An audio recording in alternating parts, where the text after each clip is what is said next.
स्वागत है आपका हमारे एक और महत्वपूर्ण वीडियो के अंदर। आज हम कक्षा 10th की जो आने वाली जो बोर्ड एग्ज़ाम है उसकी तैयारी को देखते हुए कुछ महत्वपूर्ण सवालों को लेकर आए हैं।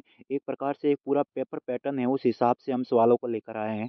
तो चलिए हम शुरुआत करते हैं और पहले सवाल से शुरुआत करते हैं। हमारा जो पहला सवाल है, मानव में फुफ्फुस मानव में फुफ्फुस जो फेफड़े है वो किस तंत्र का भाग है?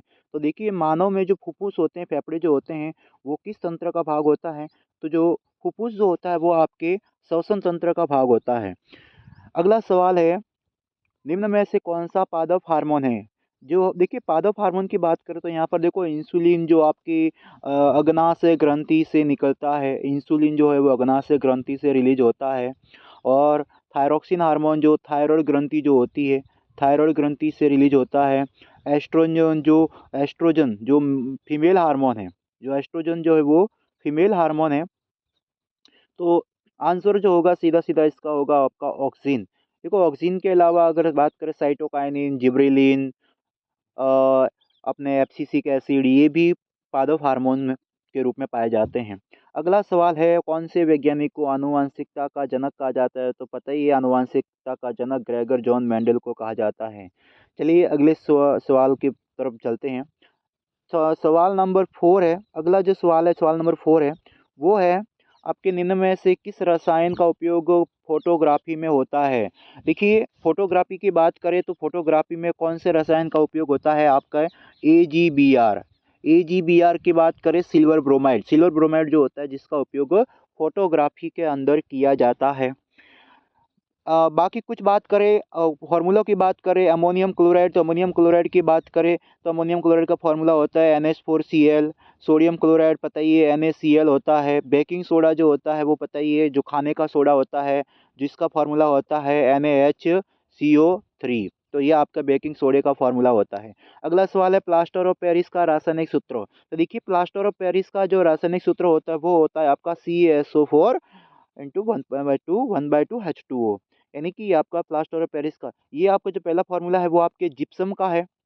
ये आपके धोने का जो सोडा, जो वॉशिंग पाउडर होता है, जो धोने का, कपड़े धोने का सोडा होता है, उसका फार्मूला है। और NO2CO3 जिसको सोडियम कार्बोनेट भी कहते हैं। अगला सवाल है, निम्न में से उत्कृष्ट गैस है। देखो, उत्कृष्ट गैस की बात करें यहाँ पर तो हीलियम जो है वो प्रकार से उत्कृष्ट गैस के अंदर आती है। उत्कृष्ट गैसों की बात करें तो ऐसी गैसें जिनकी क्रियाशीलता बहुत ज़्यादा होती है, वो अन्य से रिएक्ट आसानी से नहीं कर पाती है, जिसको हम उत्कृष्ट गैसें कहते हैं। जिसको एक अलग, अगर हम पीरियोडिक टेबल के अंदर बात करें, आवर्त सारणी के अंदर बात करें, तो इसको एक अलग से वर्ग के अंदर उनको रखा गया है। फिर हमारा अगला सवाल है, किस प्रकाशीय घटना के कारण पानी में रखी छड़ मुड़ी दिखाई देती है? तो देखिए, अपने अगर बात करें कि आपकी जो अपने बात करें कि मुड़ी हुई जो दिखाई देती है छड़, इसका कारण क्या होता है? तो पता ही है आपको, बेसिकली आपके क्या होता है, आपका आपका क्या होता है, आपके जो अपवर्तन जो होता है, अपवर्तन के कारण क्या होता है आपका, इसका ये मुड़ी हुई दिखाई देती है। देखो, अपवर्तन के कारण कई सारी चीज़ें होती है, जैसे कि अपने पानी के अंदर रखी छड़ का मुड़ा दिखाई देना, सिक्के का ऊपर उठा हुआ दिखाई देना, पेंसिल अगर रखे तो वो तिरछा दिखाई देना, तारों का टिमटिमाना। ऐसी कई सारे इस पर कुछ घटनाएँ हैं जो अपवर्तन के आधार पर आधारित होती है आपके। स्वस्थ नेत्र के किस भाग पर वस्तु का प्रतिबिंब बनता है? तो देखिए, स्वस्थ नेत्र की बात करें तो किस भाग पर वस्तु का प्रतिबिंब बनता है?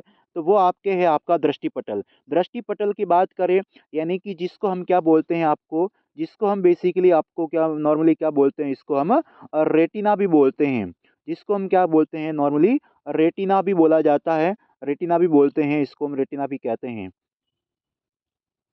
इसको हम रेटिना भी कहते हैं। फिर है हमारा अगला सवाल जो है, अगला सवाल जो है हमारा जो अगला सवाल जो है हमारा, वो है कि आपके विद्युत शक्ति का जो एसआई मात्रक जो होता है वो होता है आपका, विद्युत शक्ति का जो एसआई मात्रक वो क्या होता है आपका, जो विद्युत शक्ति का जो एसआई मात्रक होता है वो जो होता है आपका, वो आपके वॉट होता है। जो विद्युत शक्ति का मात्रक जो होता है वो क्या होता है आपका, वॉट होता है। तो विद्युत शक्ति का जो मात्रक क्या होता है आपके, वॉट होता है। फिर अपने बात करते हैं अपने अगले सवाल की तरफ चलते हैं। देखो जूल जो होता है, जूल किसका मात्रक होता है? जूल की बात करें तो कार्य और ऊर्जा का मात्रक जो होता है वो जूल होता है। एम्पियर पता ही है आपको, विद्युत धारा का मात्रक होता है। वोल्ट पता ही है आपको, विभवांतर का मात्रक होता है। फिर बात करते हैं अपने नेक्स्ट सवाल की तरफ चलते हैं। अगला सवाल है आपका कि कौन सा नवीकरणीय संसाधन है। देखिए नवीकरणीय संसाधन की बात करें तो नवीकरणीय संसाधन जो असीमित हो, यानी कि जिसका जो लिमिट, जिनकी कोई लिमिट नहीं हो, असीमित हो, लंबे समय तक जितना चाहो उसका, जो लंबे समय तक चलता हो, जिसका यूज किया जा सकता हो, उसको हम क्या बोलते हैं आपके, उसको हम बोलते हैं नवीकरणीय संसाधन। तो नवीकरणीय संसाधन की बात करें तो यहाँ पर नवीकरणीय संसाधन कौन सा है आपका, आपके सौर ऊर्जा। तो सौर ऊर्जा एक प्रकार से क्या है आपका, एक नवीकरणीय संसाधन है। बाकी बात करें उनमें से कौन सा आहार श्रृंखला का निर्माण करते हैं, तो देखिए आहार श्रृंखला का निर्माण करते ये भी हाल ही में हाफ ईयरली एग्जाम के अंदर भी पूछा गया था सवाल, कि हाफ ईयरली एग्जाम के अंदर भी पूछा गया सवाल है। तो आपका सीधा सीधा आंसर हो जाएगा घास, बकरी तथा मानव। अगला है टिहरी बांध बना हुआ है। देखो टिहरी बांध जो है वो आपके का बना हुआ है, तो वो बना हुआ है आपके गंगा नदी पर। टिहरी बांध जो है वो उत्तराखंड में गंगा नदी पर बना हुआ है। फिर है अपना अगला सवाल जो है, अगले सवाल की तरफ चलते हैं। हमारा अगला सवाल जो है अब यहाँ से ब्लैंक से कुछ कि आपकी जो बात करें यहाँ पर जो पहला सवाल जो दे रखा है, देखो हमने यहाँ पर विथ आंसर के साथ में हमने यहाँ पर आंसर को भी साथ में रखा है, तो इससे आपको थोड़ी और आसानी रहेगी। देखिए हमारा जो कार्बन कार्बन के मध्य जो एकल बॉन्ड होता है वो क्या होता है, एल्केन। देखो जैसे कि ये कार्बन है, ये कार्बन है, तो ये एक सिंगल जो बॉन्ड है इसको हम क्या बोलते हैं, एल्केन बोलते हैं। अगर कार्बन कार्बन के मध्य डबल बॉन्ड होता है जिसको हम एल्किन बोलते हैं, कार्बन कार्बन के मध्य ट्रिपल बॉन्ड होता है जिसको हम एल्काइन के नाम से जाना जाता है। तो यहाँ पर हो जाएगा कार्बन कार्बन के मध्य सिंगल बॉन्ड को क्या बोलते हैं, एल्केन बोलते हैं। परमाणु के किसी कोष में इलेक्ट्रॉन की अधिकतम संख्या ज्ञात करने का सूत्र पता ही है, 2n स्क्वायर याद रखना है यहाँ पर। यहाँ पर देखो n जो यहाँ पर कोष की संख्या को रिलेट करता है, तो सीधा सीधा फॉर्मूला होगा 2n स्क्वायर। यहाँ पर 2 जो दे रखा है वो स्क्वायर में है, ध्यान रखना है। दो तंत्रिका कोशिकाओं के मध्य खाली स्थान को पता ही है, सिनेप्स बोलते हैं।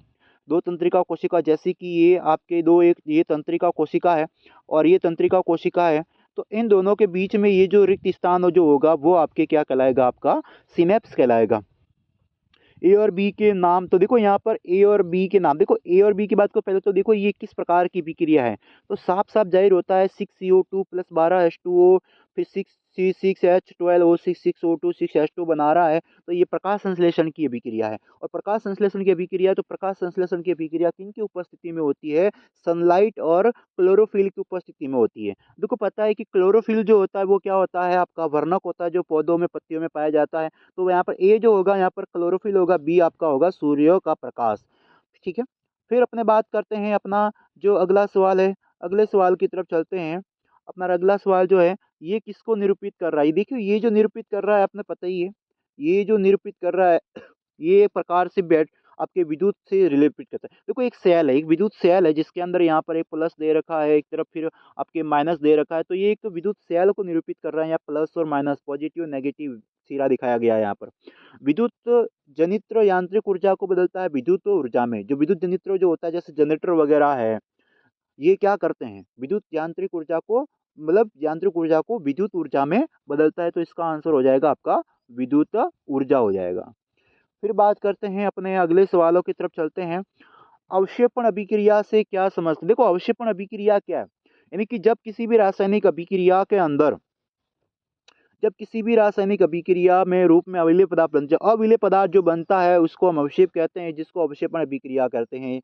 उदासीन विलयन का पीएच, देखो उदासीन विलयन का देखो नॉर्मली 0 से 7 के बीच में पीएच जो होता है वो एसिड पीएच में होता है, 7 जो होता है वो न्यूट्रल होता है, और 7 से 14 के बीच में होता है वो क्षार होता है।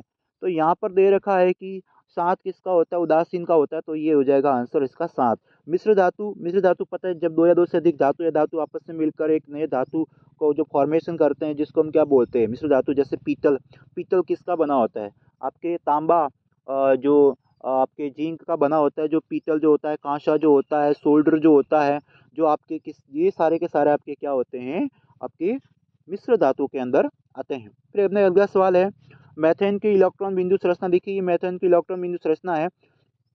तो इलेक्ट्रॉन बिंदु संरचना से रिलेटेड एक सवाल जरूर देखने को मिल सकता है एग्जाम के अंदर, जैसे कि ये मैथेन है, मैथेन का फॉर्मूला क्या होता है, CH4 होता है। और CH4 की बात करें तो यहाँ पर मिडिल में एक कार्बन रहेगा, कार्बन से 4 हाइड्रोजन अटैच हैं। अब यहाँ पर देखोगे तो अब क्या हाइड्रोजन के अंदर इलेक्ट्रॉन की संख्या कितनी होती है, एक होती है। यहाँ पर देखिए, यहाँ पर इसके अंदर का बात करें कार्बन की परमाणु क्रमांक अगर 6 होता है, इसके बायोटम कोष में 4 वैलेंसी होती है, 4 इलेक्ट्रॉन होते हैं। तो यहाँ पर देखो कार्बन के 4 इलेक्ट्रॉन अटैच है और इसका एक एक हाइड्रोजन का एक एक इलेक्ट्रॉन है। इस प्रकार से देखिए ये एक प्रकार की इलेक्ट्रॉन बिंदु संरचना बनाई। ये देखो यहाँ पर फॉर्मूला लिखा हुआ है CH4।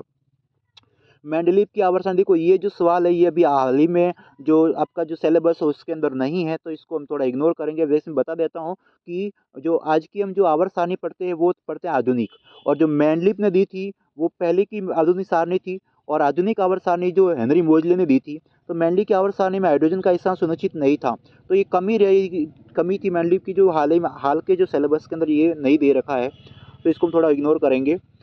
शरीर का संतुलन मस्तिष्क कौन सा भाग करता है, देखिए शरीर का संतुलन का कार्य मस्तिष्क का जो अनुमस्तिष्क भाग होता है जिसको हम पश्च मस्तिष्क बोलते हैं, तो पश्च मस्तिष्क क्या करता है, आपके संतुलन का कार्य करता है, जिसके अंदर दो भागों से मिलकर बना होता है आपका पश्च मस्तिष्क। एक होता है आपका पोन्स और एक होता है आपका मेडुला ऑब्लोगेटा। तो ये दो भागों से आपका बना होता है आपका पश्च मस्तिष्क। चलिए अपने अगले सवालों की तरफ चलते हैं। हमारा अगला सवाल है, नर में पाया जाने वाला लैंगिक हार्मोन कौन सा है। तो नर में पाया जाने वाला जो लैंगिक हार्मोन होता है वो होता है, आपको पता ही है, टेस्टोस्टेरोन होता है। और अगर मादा में पूछा जाए तो आपको याद रखना है एस्ट्रोजन। एस्ट्रोजन जो होता है वो मादा के थ्रू रिलीज होता है, टेस्टोस्टेरोन मेल के थ्रू होता है। अच्छा इंपॉर्टेंट सवाल है, एग्जाम में आने वाला सवाल है। विद्युत परिपथ में वोल्ट मीटर पता ही है, हमने पिछले सवाल में बताया था कि वोल्ट मीटर क्या करता है, विभवांतर को मापने में काम आता है। विभवांतर को मापने में आपका वोल्ट मीटर काम आता है, विद्युत धारा को मापने में अमीटर काम आता है। तो ये चीज़ें अमीटर काम आता है, ये चीज़ें याद रखनी है। सर चुंबक के चार और चुंबक के चित्र रेखाओं का एक चित्र बनाई। तो देखो ये एक चर चुंबक है, आप देख रहे हो ये वाला, ये चर चुंबक है। इसके देखो यहाँ पर दो सिरे दे रखे हैं, ये एस सिरा दे रखा है, एन सिरा दे रखा है, और ये जो देखो इसके चारों और अंदर से भी देखो यहाँ पर ये सारी ये जो है ये रेखाएं हैं, ये चुंबक की चित्र रेखाएं। देखो जो एक एक सिरे से अंदर प्रवेश कर रही है, दूसरे सिरे से बाहर निकल रही है, बाहर एक वक्र बंद वक्र बना रही है। जो भी चुंबक की चित्र रेखाएं होती है वो एक प्रकार से बंद वक्र बनाती है, काल्पनिक रेखाएं होती है, एक दूसरे को प्रतिच्छेद नहीं करती है, प्रतिच्छेद नहीं करती। ये भी एक ध्यान रखना है, चुंबक की चित्र रेखा दूसरे को प्रतिच्छेद नहीं कर पाती है। फिर बात करते हैं जीवाश्म ईंधन के दो उदाहरण, तो बहुत सारे थे, कोयला, पेट्रोलियम वगैरह, प्राकृतिक गैस ईंधन वगैरह, ये सारे के सारे क्या है आपके जीवाश्म ईंधन है, फॉसिल, जिसको हम फॉसिल फ्यूल बोलते हैं। अगला सवाल है, अगले सवाल की तरफ चलते हैं हम। हमारा अगला सवाल जो है, जो ओजोन परत का एक लाभ लिखिए। देखिए ओजोन परत की बात करें तो ओजोन परत का एक लाभ तो पता ही है आपको। ओजोन परत जो आपके सूर्य से आने वाले हानिकारक पराबैंगनी किरणों से हमारी क्या करता है, सुरक्षा करता है। फ्लेमिंग का वाम हस्त नियम से अंगूठा किसको दर्शाता है। तो देखिए फ्लेमिंग के एक तो लेफ्ट हैंड रूल है, एक राइट हैंड रूल है, यानी कि जो वाम हस्त नियम है और जो दाया हाथ का नियम है, ये दो फ्लेमिंग के जो रूल दे रखे हैं। तो अंगूठा जो होता है वो क्या करता है, आरोपित बल की दिशा को दर्शाता है, एक चुंबक के विद्युत धारा को दर्शाता है और एक चुंबकीय क्षेत्र को दर्शाता है। तो यहाँ पर अंगूठे को बताया गया कि अंगूठा किसको दर्शाता है, तो आपके अंगूठा किसको दर्शाता है, आपके बल की दिशा को दर्शाता है। फिर बात करते हैं अपने अगले सवाल की तरफ चलते हैं, लोहे को जंग से बचाने के दो तरीके। देखो लोहे का जंग, लोहे पर जंग लगना कैसी अभिक्रिया, एक प्रकार की रासायनिक अभिक्रिया है। कैसा परिवर्तन होता है लोहे के जंग लगने में, रासायनिक परिवर्तन देखने को मिलता है। लोहे पर जंग लगने के बचाने के तरीके, तो आप पेंट करके लुब्रिकेंट का यूज कर सकते हो। लुब्रिकेंट जिसको जिसको हम स्नेक बोलते हैं, पेंट वगैरह ग्रीस वगैरह लगा के भी लोहे को जंग से बचाया जा सकता है। कार्बन के दो उपरूप, तो देखो यहाँ पर कार्बन के दो उपरूप की बात करें तो मेनली आपके जो कार्बन के आपके चैप्टर में दे रखे हैं, एक आपका डायमंड दे रखा है, एक आपका दे रखा है आपका ग्रेफाइट। तो आपको पता ही है ग्रेफाइट एक प्रकार का विद्युत का चालक होता है। वैसे ही एक अधातु है लेकिन फिर भी ये विद्युत का चालक होता है, ग्रेफाइट, ध्यान रखना है। और एक और याद रखना है जो आपके दे रखा है, वो आपको याद रखना है फुलरिन। तो ये आपके विद्युत के क्या होते हैं, आपके कार्बन के अपरूप होते हैं, ये ध्यान रखना है। अगला सवाल है, ये मैंने बता दिया। देखो यहाँ लिखा हुआ है आपके आपके ये लिखा हुआ है यहाँ पर देखिए, इस प्रकार से आपका हीरा, ग्रेफाइट और फुलरिन। मिसेल की संरचना देखिए, ये प्रकार से मिसेल की संरचना है। जहाँ पर देखो यहाँ पर ये हाइड्रोफोबिक शीरा होता है, हाइड्रोफिलिक शीरा होता है, और किस प्रकार से मिसेल बन के कपड़ों की धुलाई करने में, कपड़ों को साफ स्वच्छ बनाए रखने में काम करते हैं, किस प्रकार से मिसेल का निर्माण करते हैं। तो बड़ा अच्छा सवाल है, ध्यान रखना है इसके ऊपर भी। ये इस प्रकार से चित्र आपको अच्छे से देखना है। ये आपका हाइड्रोकार्बन का जल विरोधी शीरा है, और ये इस प्रकार से हाइड्रो जल रागी शीरा जिसको हम हाइड्रोफिलिक बोलते हैं। तो ये हाइड्रोफोबिक है, और ये जो शीरा होता है जिसको हम क्या बोलते हैं, हाइड्रोफिलिक कहा जाता है, और ये हाइड्रोफोबिक शीरा है। फिर बात करते हैं अगले सवाल की तरफ। ये आवर्त सारणी वाला फिर से आ गया है। तो देखो आवर्त सारणी आपके सिलेबस में नहीं है, तो हम इसको भी डिस्कस नहीं करेंगे। फिर अपना अगला सवाल है, अमाशय में पाया जाने वाला अम्ल। अमाशय में पाया जाने वाला अम्ल कौन सा होता है? हाइड्रोक्लोरिक अम्ल होता है। और एक और छोटी सी चीज़ याद रखना कि ये क्या करता है, भोजन को अम्लीय बनाता है। अम्लीय बनाता है, भोजन में ऊपर से जीवाणु को नष्ट करता है, भोजन को सुरक्षा प्रदान करता है, छोटे छोटे भागों में तोड़ने का काम करता है। और ये हाइड्रोक्लोरिक अम्ल, देखो अगर पूछे कि हाइड्रोक्लोरिक अम्ल कौन सी कोशिकाओं से स्रावित होता है, तो एक चीज़ याद रखना है, हाइड्रोक्लोरिक अम्ल जो होता है वो ऑक्सिनटिक कोशिकाओं से। वैसे ही सिलेबस में तो नहीं लिखा हुआ, लेकिन फिर भी आपको याद रखना है कि ऑक्सिनटिक सेल्स जो होती है उनसे क्या निकलता है, आपका हाइड्रोक्लोरिक एसिड रिलीज होता है, ध्यान रखना है। फिर बात करते हैं अपना अगला सवाल है। अगला सवाल जो दे रखा है, अगला सवाल जो है आपके प्लेसेंटा, जिसको हम क्या बोलते हैं, हिंदी में क्या बोलते हैं, इसको अपरा बोला जाता है। देखो माँ के जो गर्भ के अंदर जो शिशु होता है, देखो यहाँ पे मैं एक बार पढ़ के बता देता हूँ। स्तन पोषियों में मादा के गर्भ में भ्रूण का जो गर्भाशय भित्ति के साथ में क्रियात्मक संबंध स्थापित करता है। निषेचन के बाद में ये अंडाणु विचलन करता है, और इस प्रकार से गर्भाशय भित्ति चिपके गर्भाशय भित्ति मिलकर अपरा का निर्माण। देखो यहाँ पे आ गया नाम अपरा। और देखो अपराग के मेन कार्य की बात करें तो ये देखिए, भ्रूण को पोषण प्रदान करना, जो न्यूट्रिएंट्स वगैरह माँ जो ग्रहण करती है, उसको गैसेज वगैरह, ऑक्सीजन गैसेज वगैरह, जो भी न्यूट्रिएंट्स वगैरह ग्रहण करती है माँ, वो किसके थ्रू जाता है, पोषण जो होता है अपराग के थ्रू जो माँ भ्रूण को मिलता है। माँ से समस्त पोषण पदार्थ होता है, रुधिर वाहिनियों का समस्त जो भ्रूण की रुधिर वाहिनियों में होता है, माता के रुधिर में आने वाले समस्त खाद्य पदार्थ सरलता से भ्रूण को मिलते हैं। तो ये सारे के सारे जो रुधिर वाहिनियाँ, जो ब्लड सेल्स होती है माता की, उसका संबंध भ्रूण की ब्लड सेल से होता है। जो भी माता न्यूट्रिएंट्स ग्रहण करती है, भोजन ग्रहण करती है, वो अपराग के थ्रू, प्लेसेंटा के थ्रू क्या होता है, भ्रूण को मिलता है, उस जो आपके माँ के गर्भ के अंदर हो, जो पल रहा होता है। तो ये कुछ आपके क्या होते हैं, प्लेसेंटा के कार्य होते हैं। पुष्प की अनुदैर्ध्य काट का जो आपके जो दे रखा है, ये अभी हाफ ईयरली एग्जाम के अंदर पूछा गया था। देखिए ये आपका फीमेल भाग जो स्टाइल आपका स्टिग्मा वर्तिका अग्र होता है, बीच वाला वर्तिका है, ये आधार वाला भाग अंडाशय वाला भाग है। तो स्त्री केसर के ये 3 भाग होते हैं। आपके पुंकेसर की बात करें, जो फीमेल पार्ट होता है, जिसके अंदर आपके क्या पाए जाते हैं, आपके परागकोश पाए जाते हैं, तंतु पाए जाते हैं। ये आपका कैलिक्स वाला भाग है, जो आपका आपके बाह्य दल कहलाता है। तो इस प्रकार से ये आपके पुष्प की अनुदैर्ध्य आपके संरचना पाई जाती है, जिसको एंथर बोलते हैं, परागकोश को वगैरह। लेंस की क्षमता का मात्रक याद रखना है, पी बराबर, इंपॉर्टेंट सवाल है एग्जाम में, पी बराबर 1/f। एफ क्या है यहाँ पर, फोकस दूरी है। किसी चालक का प्रतिरोध किन किन पर निर्भर करता है, तो चालक की लंबाई पर, अनुप्रस्थ के क्षेत्रफल पर, और पदार्थ की प्रकृति पर निर्भर करता है। अगला सवाल है, अगला सवाल जो है आपके विद्युत परिपथ और साधित्रों में उपयोग में आने वाले 2 उपाय। तो देखो सुरक्षा की दृष्टि से बात करें तो विद्युत चुंबक फ्यूज और विद्युत फ्यूज और भूसंपर्कित तार जो यूज किया जाता है, जो सुरक्षा की दृष्टि से बड़े इंपॉर्टेंट होते हैं। चुंबकीय क्षेत्र दिशा ज्ञात करने का दक्षिण हस्त नियम। तो देखो दक्षिण हस्त नियम इस प्रकार से है कि दाहिने हाथी है, जो हमारा जो राइट हैंड रूल होता है, इसके अंदर इस प्रकार से अंगूठे को पकड़े तो अंगूठा किसको दर्शाएगा, विद्युत धारा को दर्शाएगा। मुड़ी हुई जो अंगुलियां हैं वो किसको दर्शाएगी, चुंबकीय क्षेत्रों को दर्शाएगी। इस प्रकार से ये दक्षिण हस्त का जो नियम होता है।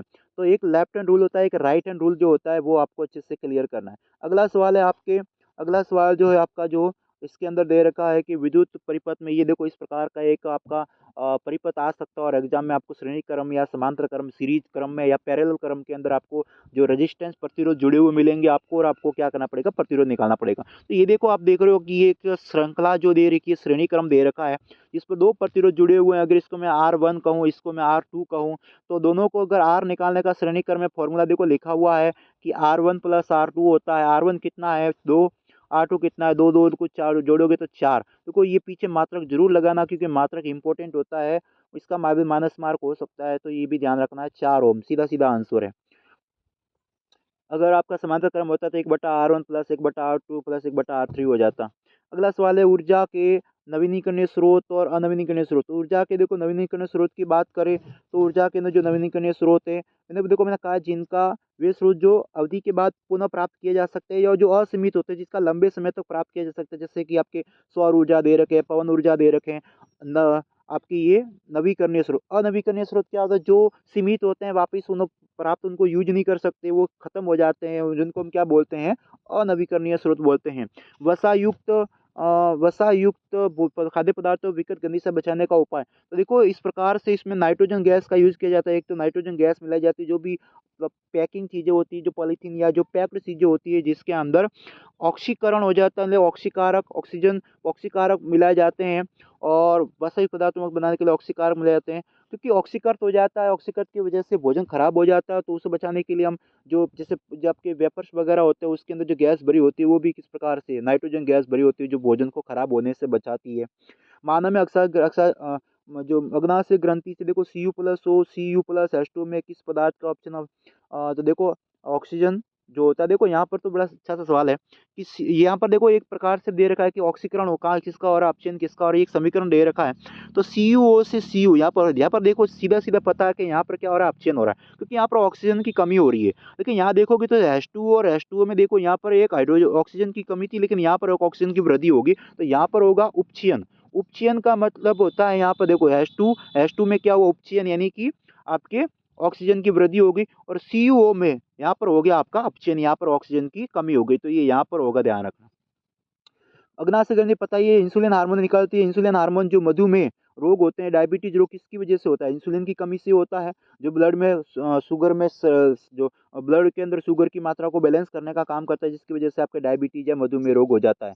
फिर बात करते हैं मनुष्य में लिंग निर्धारण। तो देखो ये भी हाफ ईयरली के अंदर भी सवाल पूछा गया, बड़ा इंपॉर्टेंट सवाल है कि मनुष्य में निर्धारण किस प्रकार से होता है। पता ये पढ़ा रखा था कि मनुष्य में 46 गुणसूत्र होते हैं, 44 लिंग गुणसूत्र होते हैं, एक जोड़ी लिंग गुणसूत्र होता है आपके, मेल के अंदर एक्स वाई होता है, फीमेल के अंदर एक्स एस होता है। इस प्रकार से दोनों अलग अलग होते हैं। अगर मेल की बात करें तो इसके अंदर भी 22 जोड़ी अलिंग गुणसूत्र होते हैं, फीमेल में भी अलिंग गुणसूत्र 22 जोड़ी होते हैं। एक लिंग गुणसूत्र होता है वो आपके एक्स वाई होता है मेल में, फीमेल में एक्स। अगर एक्स एक्स के साथ में होता है, फ्यूज हो जाता है, तो आपके संकृत होता है तो एक्स एक्स बनेगा। एक्स वाई के साथ एक्स के साथ में तो भी एक्स एक्स बनेगा।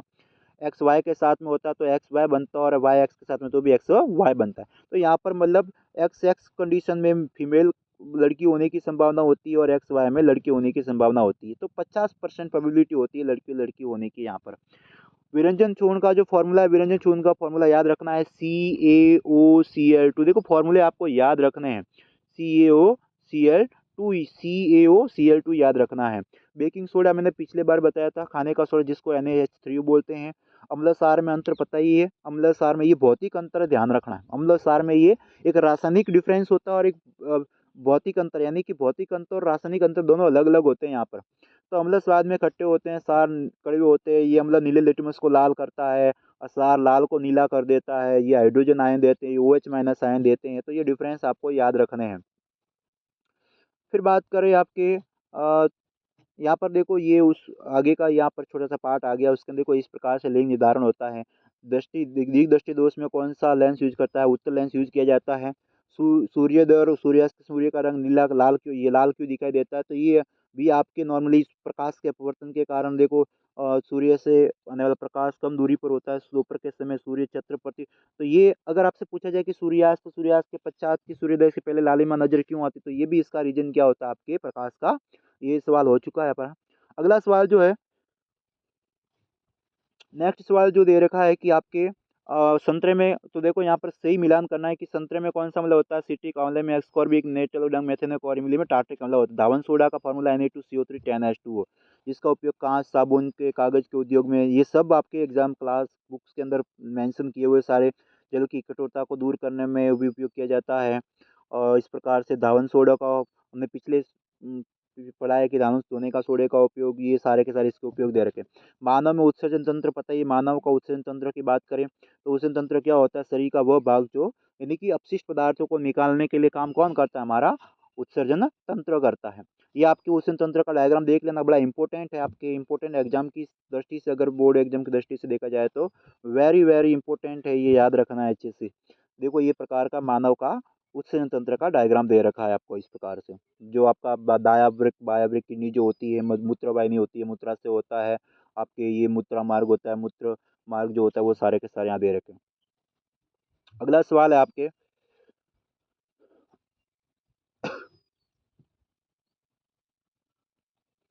अगला सवाल जो दे रखा है आपके कि पाचन तंत्र का नामांकित चित्र। देखो ये पाचन तंत्र है हमारा, जो नामांकित चित्र देखिए यहाँ पर। तो पाचन तंत्र की बात करते तो एक बार देखो पाचन क्या होता है, जटिल भोज्य पदार्थों को सरल पदार्थों में तोड़ने का काम क्या होता है, पाचन तंत्र का होता है। और यहाँ पर देखोगे तो यहाँ पर देखो ये पूरा का पूरा हमारा पाचन तंत्र का दे रखा है। यहाँ पर देखो ये मुख है आपका, ग्रसिका जो भोजन को आमाशय में लेकर जाती है। सुधांत्र जो भोजन का सर्वाधिक पाचन अवशोषण करती है। वृदांत्र जल व खनिज लवणों का अवशोषण करती है। देखो सुधांत्र के 3 भाग होते हैं। वृदांत्र के भी कॉलम, सीकम और रेक्टम होता है। डिडनम, जिजिनम और इलियम ये सुधांत्र के भाग होते हैं। ये डायफ्राम वाला जो भाग होता है, देखो अगर डायफ्राम के अंदर हॉल हो जाता है तो हमारा जो रेस्पिरेटरी सिस्टम बंद हो जाता है, श्वसन क्रिया बंद हो जाती है उस कंडीशन में। पित्ता से जो आपके पित्तरस का स्त्राव कर, पित्तरस को ग्रहण करती है, पित्तरस का संग्रहण करती है। लीवर जो होता है शरीर की सबसे बड़ी ग्रंथि, जो पित्तरस का स्त्राव करती है। अग्नाशय ग्रंथि इंसुलिन हार्मोन का स्त्राव करती है। तो ये सारे के सारे आपके आपके पाचन तंत्र से रिलेटेड है। फिर बात करते हैं अपना अगला सवाल है, भोजन के लार का मुख्य कार्य क्या है। तो देखो भोजन के अंदर लार जो क्या करती है आपके, लार जो सलाइवरी एंजाइम जो होता है जिसको स्टार्च को माल्टेज में बदलता है। लार क्या करती है, भोजन को लचीला चिपचिपा बनाने में, ताकि वो आराम से ग्रसिका में जा सके, ईसोफेगस में जा सके। और एक एंजाइम देखो लार में हमारा एक टाइलिन एंजाइम या एमाइलेज एंजाइम होता है जो भोजन को पचाता है और स्टार्च को क्या करता है, माल्टेज शर्करा में, शुगर में चेंज करने का काम करता है। अवतल दर्पण द्वारा प्रतिबिंब, तो देखो अगर वस्तु ऐप पर हो, अगर वस्तु ऐप पर हो तो देखो यहाँ से प्रतिबिंब बनाने का एक प्रश्न जरूर आने वाला है बोर्ड के अंदर। तो अगर आप रूल याद रखना है, रूल अगर आपको याद है कि देखो यहाँ पर रूल अप्लाई हो रहा है कि मुख्य अक्ष के समांतर आपतित किरण आपतित होती है और मुख्य फोकस से गुजर रही है। फिर आपके एक जो आपके वक्रता केंद्र से प्रकाश किरण होती है तो बिना मुड़े विचलित हुए सीधी निकल जाती है। और ये दोनों किरणें एकदम अनंत पर मिलेगी, अनंत पर जाके यहाँ पर इसका क्या बनने वाला है, प्रतिबिंब बनेगा। वास्तविक और आभासी प्रतिबिंब पता ही है। वास्तविक प्रतिबिंब क्या है, जो वास्तविक प्रतिबिंब पर्दे पर प्राप्त किया जा सका है, आभासी को पर्दे पर प्राप्त नहीं किया जा सकता। वास्तविक प्रतिबिंब सीधे उल्टे होते हैं जबकि आभासी आपके सीधे होते हैं। उत्तल लेंस द्वारा वस्तु जब अनंत पर हो, देखो जब वस्तु अनंत पर हो तो आपको इस प्रकार का ये डायग्राम बनेगा। किस प्रकार से देखिए, ये बीच में उत्तल लेंस दे रखा है आपका, ये बीच में इसका प्रकाश केंद्र है। ये F1 और F2, 2F1 और F2, इसमें दो दो फोकस, वो दो बिंदु जो F1 F2, 2F1 F2 होता है। और ये जो किरणें आ रही है वो वस्तु से आ रही है जो अनंत पर रखी है, जिसका पता नहीं कि वस्तु कहाँ। और ये सारी किरणें कहाँ पर मिलेगी, आपके F2 पर मिलेगी और यहाँ पर इसका क्या बनेगा, प्रतिबिंब बनेगा। ठीक है। फिर हमारा अगला सवाल है दर्पण की बात करें। लेंस में दर्पण देखो परावर्तक के सिद्धांत पर कार्य करता है। ये गोलीय पृष्ठ होता है, इसमें 2 गोलीय पृष्ठ होते हैं। ये लेंस के अपवर्तन पर सिद्धांत पर कार्य करता है और ये परावर्तन के सिद्धांत पर कार्य करता है और ये गोलीय पृष्ठ होते हैं। तो देखो ये हमारे थे सवाल, जो एक प्रकार से पूरा पैटर्न के हिसाब से था। हमने पूरे पैटर्न के हिसाब से पूरे प्रश्न पत्रों को देखा है। तो इस प्रकार से हम और भी मॉडल पेपर प्रश्न पत्र लाएंगे और आपसे आपके आपके लिए प्रैक्टिस करते रहेंगे। और आप भी प्रयास करते रहिए ऐसे सवालों को प्रयास करिए रिपीट करने का, उनको समझने का, दोहरान करने का, ताकि आने वाले बोर्ड एग्जाम के अंदर आपका पेपर बड़ा अच्छा हो। तो उम्मीद करते हैं कि आपको ये प्रश्न अच्छे से अच्छे लगे होंगे। तो चलिए